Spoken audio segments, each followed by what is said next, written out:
quick tip in under 5 minutes. My strike water is just about to come up to 75. I've got it set for.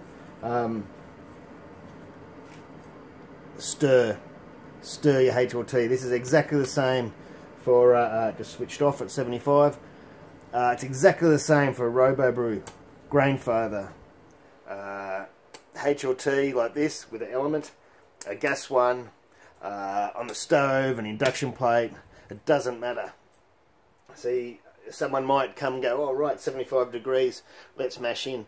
Yeah, your strike temperature is very important. It stops your system working too hard, and if you get it right the first time, especially if you're not using recirculating like I'm not today, it's very important. If you're out by 3 or 4 degrees or 2 degrees, you might be over or under, depending on what scale in the mash temperature you're aiming for. But I'll show you. See, that's gone up to 75.5 now, just from the residual, heat mixing around from the element. I'll give it a stir.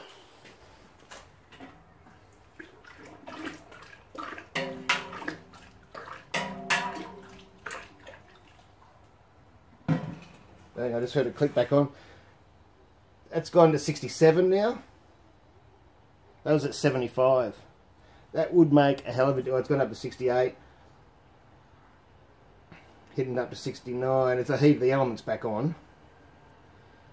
Now look, there's 5, 6, 7 degrees difference.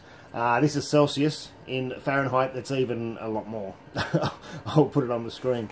But get it right.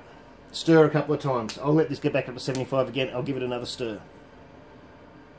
Because those couple of degrees can really matter and save your system working so hard. We're getting close again. And I can hear everyone going, hang on, but I've got to pump and recirc. And yes, that will help adjust your mash after your mashing and everything to get it to temperature. But I see a lot of people that don't turn on the pump before they mash in.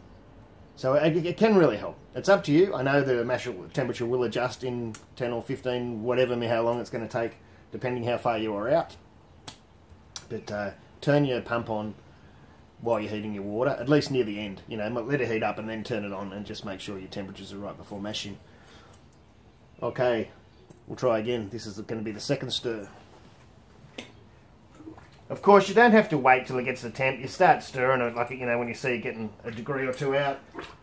Just help it along. Alright, what's that stir done?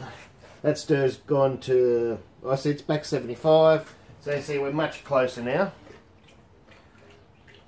And if that doesn't go down or up too much, I'm right to mash in. I am 75.2. Tips in under 5 minutes. Cheers.